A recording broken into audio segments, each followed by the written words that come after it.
Bonjour à tous et bienvenue dans le podcast La justice et moi. Je suis Nadia Bourria et je vous raconte le droit simplement, histoire de peut-être vous réconcilier avec le monde judiciaire. Dans l'épisode d'aujourd'hui, je jette un coup de projecteur sur une situation particulière, celle de l'expatriation et plus précisément la séparation ou le divorce dans un contexte international. C'est l'une de mes clientes, Lina, qui m'a inspiré cet épisode. Lina est française, psychologue de formation, elle est mariée à Julien et ensemble, ils ont un enfant âgé de 8 ans. Alors Julien poursuit cette magnifique carrière à l'international. Ils ont vécu ensemble à Dallas, Berlin, Shanghai et dernièrement, ils se sont installés à Bruxelles en Belgique. L'entente actuellement dans le couple n'est plus du tout au beau fixe et Lina estime que la séparation et le divorce sont inéluctables. Mais elle se pose à juste titre de très nombreuses questions. Comment s'y prendre lorsqu'on est loin de chez soi, loin de sa famille, où déposer sa demande en divorce et comment cela se passe pour les enfants. Une série d'interrogations auxquelles je vais essayer de répondre.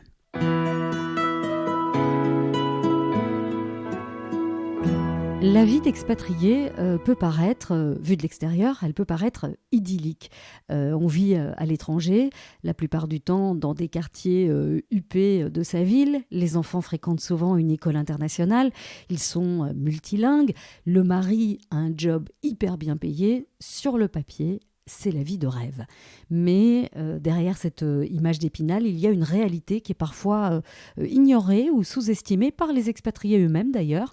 La première chose, c'est que c'est souvent monsieur qui occupe le poste prestigieux, hyper bien payé avec des perspectives d'avenir incroyables. Et la plupart du temps, c'est madame qui met sa carrière entre parenthèses pour suivre son compagnon ou son époux dans l'idée de privilégier sa carrière à lui qui est déjà sur des rails. Et c'est logique, puisqu'on s'aime, on fonde une famille et il est normal de vivre tous ensemble au même endroit, dans le même pays. Alors, cela veut dire quoi dans la pratique ? Cela veut dire qu'à chaque changement de poste pour monsieur, c'est toute la famille qui déménage avec son lot de difficultés émotionnelles. Il faut quitter un lieu où on avait créé de nouvelles habitudes, il faut quitter un appartement, une maison. Pour les enfants, c'est quitter l'école où on s'était fait des amis et des copains pour rejoindre un nouvel endroit où tout est à refaire. Et c'est souvent madame qui s'occupe de l'intendance.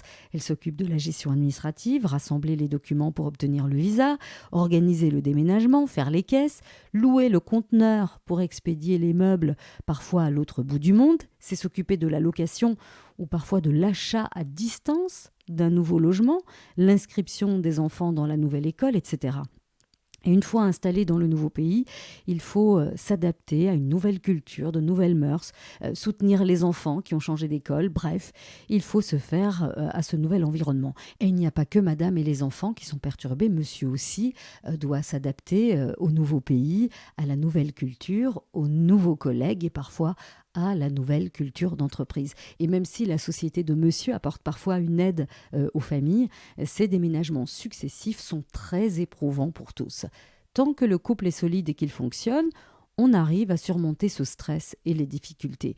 Mais si le couple est déjà fragile, ou si pour une raison ou pour une autre, un grain de sable vient enrayer la machine, le couple peut très vite vaciller, voire exploser.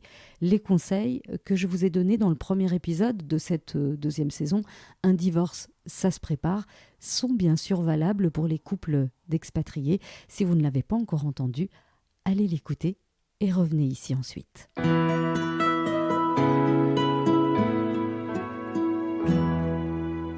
Tous les couples rencontrent à un moment ou à un autre une crise. Elle sera difficile à surmonter, mais la détresse est encore plus grande pour les couples d'expatriés et en particulier pour les femmes qui ont décidé de suivre leur conjoint à l'étranger. Alors pourquoi ? Parce qu'il y a d'abord l'isolement. Elles sont isolées. La famille, les amis sont loin. Lorsqu'on change de pays régulièrement, on se fait des copines, on se fait des amis, mais son clan s'attribue et souvent resté dans le pays d'origine. Alors il est difficile de faire un Skype ou un Zoom avec ses parents pour se plaindre de difficultés qui peuvent paraître anodines aux yeux des autres parce que vous êtes censé vivre une vie de star. Il est extrêmement difficile pour les épouses en expatriation de trouver une oreille attentive, même si la solidarité entre expatriés expatriés francophones est une réalité. Cet isolement est souvent source de détresse psychologique et il ne faut pas rester seul. Il ne faut pas hésiter à parler à d'autres femmes qui ont vécu la même situation ou consulter carrément un psychologue ou un coach. Il y a, en plus de l'isolement, la fragilité économique. Ces épouses sont fragilisées parce que souvent elles ne travaillent pas et ce n'est pas toujours un choix.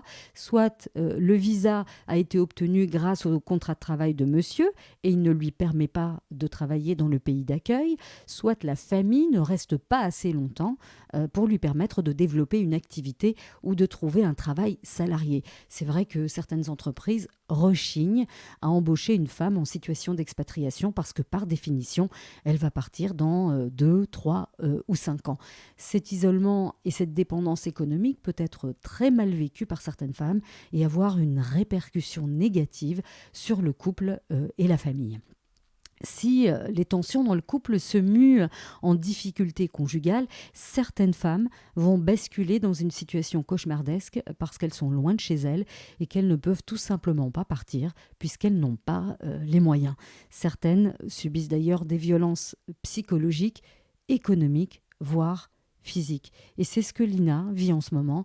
Elle se sent isolée, loin de sa famille qui vit en Algérie. Elle n'a plus travaillé depuis 5 ans et ne dispose pas d'économie et n'a toujours pas retrouvé de travail à Bruxelles. Et depuis que son couple traverse cette crise, eh bien Julien a décidé de la punir, entre guillemets. Il ne lui donne plus d'argent, ou en tout cas 50 € par semaine pour faire les courses, rien de plus. Elle essuie donc insultes et humiliations. Et malheureusement, le cas de Lina n'est pas unique.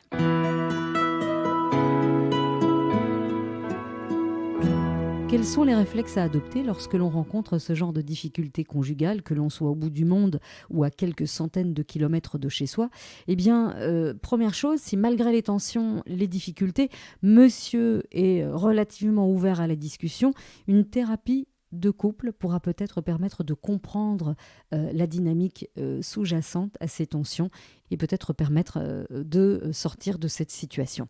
Si monsieur est réfractaire, n'hésitez pas à vous voir un thérapeute ou un coach pour vous aider à garder la tête hors de l'eau. Rapprochez-vous également des associations de femmes francophones. Il y en a sans doute dans votre ville.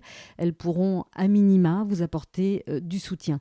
Il y a également des groupes d'entraide d'expats sur Facebook. Ce sont des mines d'or. Demandez-y des conseils ou de l'aide, peut-être de façon anonyme si vous n'avez pas envie que votre mari l'apprenne ou si vous souhaitez rester discrète sur votre situation. Rapprochez-vous également des associations locales, surtout si vous parlez la langue. Elles disposent d'ailleurs d'un réseau important et elles pourront vous orienter ou vous venir en aide en vous expliquant les démarches possibles dans le pays d'accueil. Elles pourront même vous indiquer si vous pouvez bénéficier d'une aide sociale, d'une aide juridictionnelle ou autre. Vous pouvez aussi prendre contact avec votre consulat ou votre ambassade.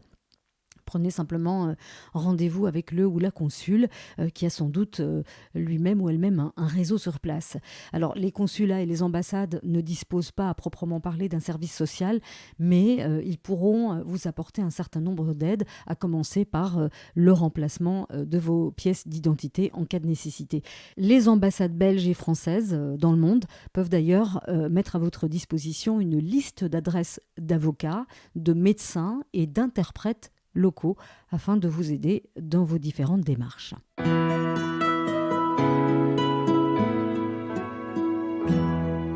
Si votre situation a atteint un point de non-retour et que vous souhaitez vous séparer ou divorcer, ce n'est pas facile lorsqu'on est dans son pays d'origine, c'est carrément vertigineux à l'étranger. Évitez d'aller vous perdre sur Internet, le droit est tellement technique et compliqué que vous risquez de ne rien y comprendre et d'ajouter de la détresse au stress. Le premier réflexe est de consulter rapidement un avocat local qui a une connaissance du droit international de la famille. Il pourra vous aider à déterminer où introduire votre procédure en divorce. Il pourrait également vous aider en cas de violence psychologique ou physique. Dans certains pays d'ailleurs, il y a une tolérance zéro, c'est le cas par exemple au Canada. Le Graal, c'est de trouver un avocat binational qui pourra vous recevoir dans votre langue maternelle et qui pourra, le cas échéant, également naviguer entre le droit de votre pays d'accueil et le droit de votre pays d'origine, donc le droit français ou le droit belge. S'il n'y en a pas, donc s'il n'y a pas d'avocat binational dans votre ville, consultez donc un avocat local spécialisé en droit international de la famille, mais posez-lui impérativement la question suivante. Demandez-lui s'il fait partie d'un réseau d'avocats international ou demandez-lui s'il dispose d'un correspondant dans votre pays d'origine. Cela facilitera les échanges d'informations. S'il est réticent ou s'il vous dit qu'il n'en connaît pas, changez d'avocat ou trouvez vous-même via votre réseau un avocat dans votre pays d'origine et obligez-les à dialoguer en organisant par exemple une réunion Zoom. Alors il m'est arrivé dans un dossier de travailler en étroite collaboration avec une avocate québécoise dans le dossier d'une personne, d'une cliente qui m'avait contactée à distance. Elle souhaitait divorcer mais elle était perdue. Je ne connaissais rien à la législation canadienne et ma consoeur ne connaissait rien au droit belge de la famille. Et nous avons fait des recherches chacune de notre côté et nous avons mis en commun le résultat de ces recherches et nous avons fini par mettre en place ensemble une stratégie efficace pour cette cliente. Alors attention, évitez absolument de rentrer chez vous avec vos enfants sous le bras sans l'accord de monsieur, sinon il s'agira d'un enlèvement international d'enfants. Autre difficulté, si votre titre de séjour et celui des enfants dépendent du visa de travail de monsieur, vous ne pourrez pas non plus quitter le territoire comme bon vous semble. Faites-vous expliquer les démarches à effectuer et les comportements à éviter. Dans certains pays, en effet, un simple écart de conduite que vous pourriez considérer comme anodin peut vous mener malheureusement en prison ou vous mener à une expulsion du territoire.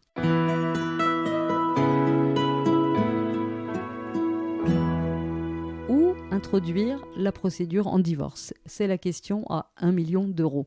La réponse est ça dépend. Alors, votre avocat spécialisé en droit international de la famille que vous aurez choisi pourra vous faire un avis juridique et vous indiquer la procédure la plus intéressante pour vous.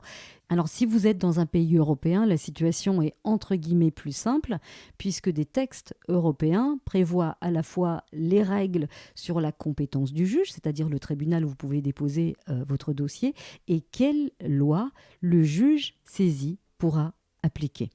Alors sans rentrer dans trop de détails, sinon vous allez avoir mal à la tête parce que c'est assez technique, sachez que si vous êtes expatrié dans un pays de l'Union, vous pourrez introduire votre procédure de divorce soit dans votre pays de résidence, soit dans votre pays d'origine si vous partagez une nationalité commune avec votre conjoint. Si je reviens au cas de Lina, elle pourra introduire sa demande en divorce en Belgique sur la base de leur résidence, puisque Julien et elle vivent à Bruxelles depuis 5 ans. Elle peut également déposer sa demande en France sur la base de la nationalité française commune qu'elle a avec son mari. Comme Lina ne travaille plus, elle a besoin d'argent pour se remettre en selle, le temps de retrouver un travail et d'être à nouveau autonome. Elle a donc besoin d'un coup de pouce de son mari. Donc elle demandera soit une prestation compensatoire en France ou une pension alimentaire en Belgique. Et son ou ses avocats pourront faire une simulation et lui conseiller le pays où il sera le plus intéressant pour elle de déposer sa demande en divorce.